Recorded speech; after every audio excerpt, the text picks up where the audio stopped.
Nous sommes ensemble pour une demi-heure. Monsieur Zidane, bienvenue dans ce journal. Tout de suite, les titres phares. Monsieur Zidane, bienvenue dans ce journal. À la une, Thérèse Kaikwamba Wagner, ministre des Affaires étrangères, a pris la mort tragique du ressortissant congolais. Yves Sakila a exigé des éclaircissements aux autorités irlandaises afin d'élucider les vraies circonstances de ces disparitions. C'était au cours de ces échanges officiels en Irlande.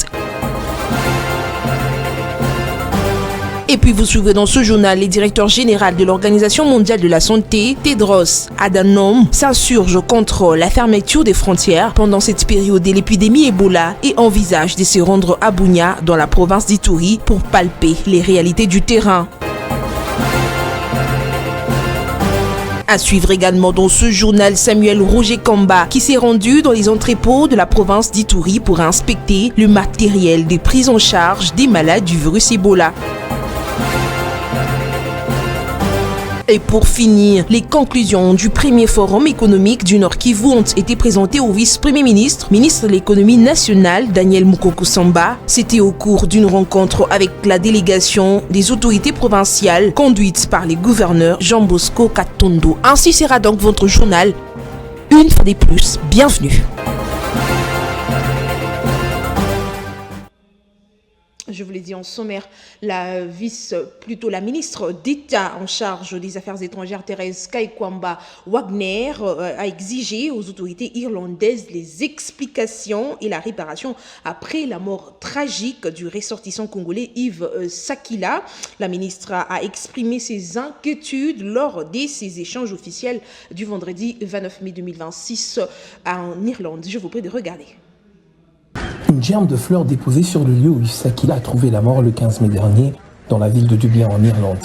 La ministre des Affaires étrangères qui est allée se recueillir ce vendredi sur place était accompagnée des membres de la famille du défunt, des membres des comités respectifs de la communauté congolaise africaine d'Irlande. Moment d'émotion après un bref échange avec la mère adoptive de Yves Sakila qui n'a pu retenir ses larmes une fois de plus. Prière et recueillement en mémoire du disparu. Le moment était chargé. Bien avant cette descente, la patronne de la diplomatie congolaise a eu un échange avec la présidente de l'Irlande. Catherine Connolly a rassuré son hôte de l'ouverture des enquêtes en cours pour établir les responsabilités. La ministre d'État a dit prendre acte de l'ouverture d'une enquête judiciaire indépendante par les autorités irlandaises compétentes, tout en appelant à des investigations transparentes, impartiales et diligentes. Le dernier rapport de l'autopsie faisait état de l'impossibilité médicale de déterminer les raisons exactes du décès. Un rapport rejeté en bloc par la communauté congolaise. Reçu sur le plateau télévisé de B1 Télévision, le président de la communauté congolaise d'Irlande, en séjour à Kinshasa, a également insisté sur la transparence de l'enquête. Yves Sakila, ressortissant congolais de 35 ans, est décédé le vendredi 15 mai dernier à l'hôpital Mater de Dublin, après avoir été immobilisé au sol par des agents de sécurité d'un magasin privé. Il était soupçonné de vol à l'étalage. La vidéo devenue virale sur la toile a suscité colère et indignation de plusieurs internautes. Plusieurs manifestations ont eu lieu au lendemain du travail. Finance, on en parle dans ce journal. Les assemblées annuelles de la Banque africaine du développement tenues à Brazzaville se sont clôturées vendredi 29 mai 2026. La Banque centrale du Congo a été représentée par le premier vice-gouverneur Dieudonné Fikiri Alimassi. Suivez. Au panel présidentiel suivi du panel des banquiers, financiers, économistes et professeurs du monde se sont retrouvés dans le cadre de ces assemblées annuelles de la Banque africaine de développement à Brazzaville du 25 au 29 mai. Ces spécialistes de la finance africaine cherchent les voies et moyens de mobiliser massivement les ressources financières propres en vue d'accélérer le développement du continent africain dans un monde de plus en plus fragmenté. Le premier vice-gouverneur de la Banque centrale du Congo, Dieudonné Fikiri Alimassi, qui a représenté la Banque centrale du Congo, affirme que l'Afrique a le moyen pour transformer son économie. C'est vrai que la prévisibilité est assurée par la stabilisation du cadre macroéconomique, ça a été le cas de l'UEC. Mais c'est vrai que aussi les réformes structurelles se prennent et on ne s'attaque pas réellement aux problèmes de fond par rapport à ça. Et je donne un exemple. Regardez la dépendance des exportations des économies africaines sur les matières premières. Ça expose toutes nos économies à la volatilité. Ces premières assemblées annuelles de la BAD sous le mandat du Mauritanien Sidi Oulta auront ainsi permis à cette institution financière multinationale de développement de renforcer son rôle dans la transformation et l'intégration financière africaine.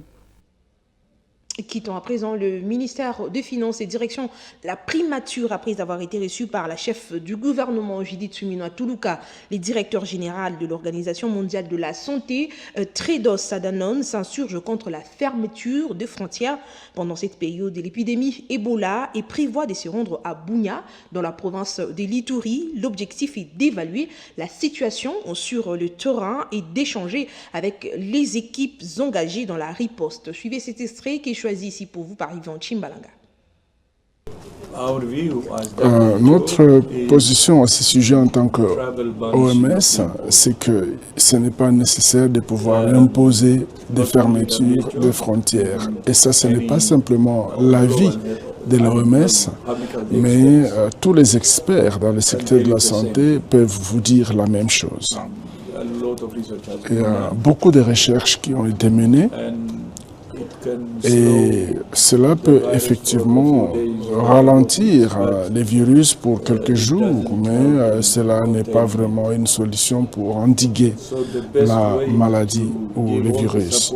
La meilleure façon de s'y prendre, c'est d'apporter tous les soutiens nécessaires, de lutter contre la maladie au niveau de l'épicentre et continuer à donner tout l'appui nécessaire. Et voilà ce que nous sommes en train de conseiller. Et la fermeture des frontières, comme cela est le cas dans certains pays, ce n'est que pour décourager la transparence. Même si je suis au courant qu'il y a les virus dans le pays, mais je suis ici à Kinshasa et je suis en train de partir à Bunia. Et donc, ça veut dire que c'est une situation où c'est une maladie gérable. Et j'espère que ces pays-là qui ont imposé la fermeture de leurs frontières et interdit les voyages aux ressortissants congolais vont revoir leurs mesures parce qu'elles n'est pas efficace, elles n'aident pas du tout. Et cela même a un impact sur la transparence. Santé, on en parle à présent au deuxième jour de son séjour dans la province de l'Ituri à Bunia. Le ministre de la Santé publique, le docteur Samuel Roger Komba, s'est rendu dans les entrepôts vendredi 29 mai 2026 pour inspecter le matériel de prise en charge des malades d'Ebola à Bunia. Suivez ici le docteur Samuel Roger Komba dans cet extrait qui est choisi ici pour vous par Bovin Kazati. La prise en charge médicale, bien sûr, mais surtout aussi le dépistage. Et le laboratoire a reçu aujourd'hui encore plusieurs autres kits de diagnostic. Je pense qu'en termes de kits de diagnostic, pour l'instant, on en a plus de 2000 et donc ça couvre les besoins. Et donc on ne pourra plus avoir des échantillons qui traînent, qui vont faire que finalement les résultats traînent. Parlons à présent autre chose. La ville-province de Kinshasa et les Maniema sont désormais les provinces pilotes dans l'utilisation du logiciel Logimen, un système national de gestion des informations logistiques de produits de santé en RDC, adopté par le ministère de la Santé pour améliorer les suivis des approvisionnements de médicaments. Regardez. Pour garantir la traçabilité des produits de santé, d'améliorer la visibilité des stocks et de réduire les ruptures de stocks dans différentes formations médicales, le ministère de la Santé a adopté le logiciel Logimev. Le secrétaire général de la Santé, qui a lancé officiellement ces logiciels, a souligné que Kinshasa et Maniema constituent des provinces de phase pilote de l'application de ces logiciels. Cette technologie de pointe, adoptée au ministère de la Santé, a bénéficié de l'appui financier et technique de Gavi, UNICEF, Village Reach, pour ne citer que cela. Occasion pour le représentant de Gavi de souligner que c'est une étape importante dans la chaîne d'approvisionnement des produits de santé en RDC. Gavi avait déjà planifié d'appuyer financièrement la RDC pour améliorer la visibilité des chaînes logistiques et d'approvisionnement des produits de santé, a souligné son représentant. Pour les PEV, ces logiciels vont favoriser la modernisation de la gestion logistique des vaccins. Et puis, l'UNICEF et Village Reach sont unanimes. Le développement et la mise en œuvre de ces logiciels traduisent une vision commune. Village Reach demeure engagé à accompagner le gouvernement de la République démocratique du Congo dans cette démarche visant à renforcer l'accès équitable et continu aux produits de santé pour toutes les communautés. Changeant des caps à présent, les conclusions ainsi que les recommandations du premier forum économique du Nord Ubangi ont été présentées au vice-premier ministre, ministre de l'économie Daniel Mukoko Samba. C'était lors d'une rencontre avec la délégation des autorités provinciales conduite par le gouverneur Jean Bosco Katondo. Suivez. Au cours de ces échanges, consacrés à la présentation des principales conclusions du Forum économique du Nord Ubangi, la délégation conduite par le gouverneur Jean Bosco Katongo, assisté des députés nationaux et provinciaux, a salué l'appui apporté par le ministère de l'économie nationale à organiser ces premiers forums économiques, soulignant l'espoir suscité auprès des populations du Nord Ubangi et leur volonté de voir les recommandations formulées se traduire en actions concrètes. Les autorités provinciales ont notamment mis en avant plusieurs projets structurants susceptibles de transformer durablement l'économie de la province, parmi lesquels le développement des infrastructures, des transports, la valorisation du potentiel agricole, la relance des projets industriels, notamment dans les secteurs du ciment, ainsi que le renforcement des échanges commerciaux avec les pays voisins. La province du Nord Ubangi a beaucoup de potentialités. C'est là sur tout le plan. Nous demandons au gouvernement central de pouvoir nous accompagner en valorisant toutes ces richesses naturelles. Nous sommes très contents. Le vice-premier ministre, le ministre de l'économie, nous a rassuré ce qu'il a eu à faire également dans d'autres provinces. Daniel Mukoko Samba a saisi cette opportunité pour rappeler la vision du gouvernement qui repose sur le redressement productif à travers la valorisation des potentiels des provinces.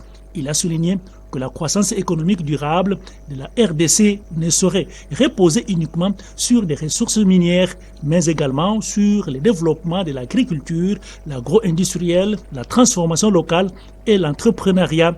Le ministre de l'économie nationale a par ailleurs insisté sur la nécessité de mobiliser davantage les investisseurs autour des opportunités offertes par la province. Monsieur Zidane parle sport juste après ça.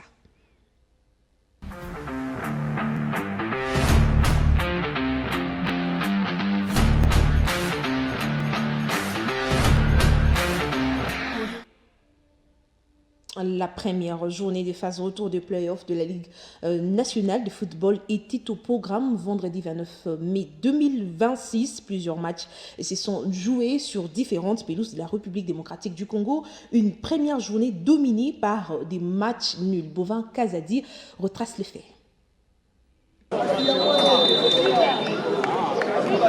La phase décisive retour des playoffs du championnat national de football a bel et bien débuté vendredi 29 mai 2026 sur différentes pelouses. Tout a commencé à Kinshasa, précisément au stade Tata Raphaël, où les chocs des grands loups étaient au rendez-vous entre l'AS Vecleb et le TP Mazembe. Les déformations se sont neutralisées par un score des Nils Blancs, des 0 buts partout. Malgré la pression des part et d'autres, Mazembe s'est montré féroce, mais sans trouver l'occasion de scorer. Après cette rencontre des Mazembe et Vecleb, ici à Lubumbashi, au stade Kibasa Maliba de la commune Kenya, la formation des FC Saint-Éloi de Popo a été tenue en échec par l'association sportive Maniema Union. Les Viettes étaient de nouveau impuissants pour faire trembler les filets des unionistes qui ont réussi à maîtriser les assauts des Lupopo. Toujours à Lubumbashi, cette fois au stade TP Mazembe de la commune Kamalondo, les hommes du coach Isaac Kassongo Ngandou ont été tenus à la gorge par les kamikazes de l'AS Simba de Kolwezi. L'équipe visiteuse a réussi de freiner l'hémorragie des victoires des Salésiens en leur imposant un match nul et des 0 buts partout. Une surprise totale au goût d'amer à d'autres équipes qui sont dans la course. La victoire des Aigles du Congo devant Céleste Football Club est l'unique victoire enregistrée parmi les équipes qui ont disputé cette première journée. C'est la victoire des Aigles du Congo devant Céleste Football Club. Cette formation quinoise s'est distinguée dans cette phase en s'imposant par la note de 3-1. Les Samouraïs n'ont pas fait appel à la clémence, mais plutôt sont restés focus sur leur objectif, celui de gagner et d'empocher 3 points dans chaque rencontre, surtout dans cette phase décisive du championnat national de football. Une première journée de la phase retour des playoffs dominée par des matchs nuls, mais qui promet 2 étincelles à la longue. Parlons à présent des informations en dehors de nos frontières nationales.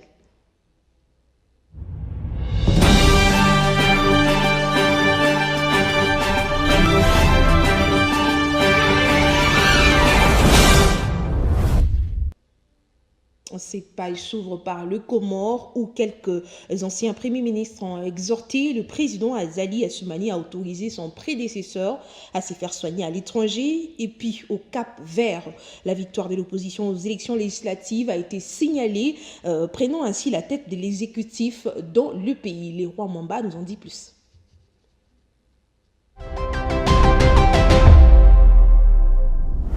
Mesdames et messieurs, bienvenue à cette ronde internationale qui s'ouvre par cette actualité. Réunis en séance plénière au palais des gouverneurs sous la présidence de Joseph Ndjogenou, les députés de la 10e législature ont adopté la loi 2026-07 relative à la répression du faux monnayage et des autres atteintes aux signes monétaires en République du Bénin. Ces nouveaux textes remplacent la législation de 2003, devenue insuffisante face à l'évolution de la criminalité financière et à l'utilisation croissante de nouvelles technologies par les réseaux de contrefaçons. La loi comprend 29 articles répartis en 4 chapitres. La répression de la circulation de faux billets est désormais renforcée.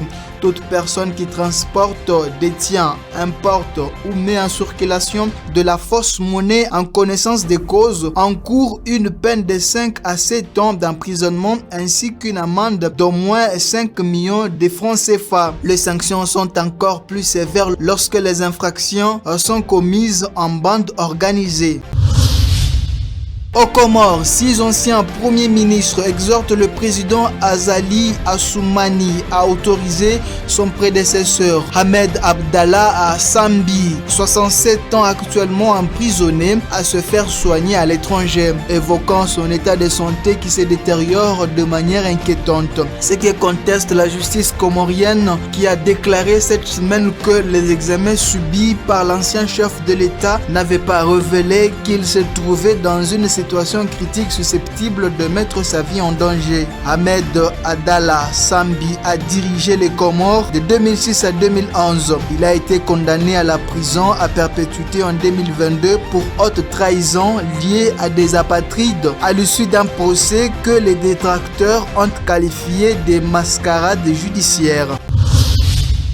Et terminons cette ronde en international par le Cap Vert. Francisco Carvalho prend la tête de l'exécutif. Sa formation politique, le Parti africain pour l'indépendance du Cap Vert, a remporté 37,72 sièges de l'Assemblée nationale lors de l'élection du 17 mai avec 48% de voix. Des chiffres publiés par la Commission électorale nationale de l'île alors qu'elle avait crédité précédemment ce parti des 33 sièges avec 46% de voix. Le parti prend le pouvoir après 10 ans de gouvernance du mouvement pour la démocratie. La formation du centre avait du reste déjà reconnu sa défaite, alors que son chef, le premier ministre sortant, a briqué un 3e mandat consécutif. Au Cap-Vert, le pouvoir revient au parti majoritaire à l'Assemblée. Cette ancienne colonie portugaise jusqu'en 1975, il est considéré comme un modèle de démocratie en Afrique. Des élections présidentielles doivent se tenir en novembre. Le président sortant, José Marie Neves, soutenu par ce parti, brigue un second mandat de 5 ans. L'archipel de 520 000 habitants situé dans l'océan Atlantique, à environ 600 km au large des côtes du Sénégal. Et c'est la fin de cette ronde en international. Merci mesdames, merci également à vous messieurs de l'avoir suivi.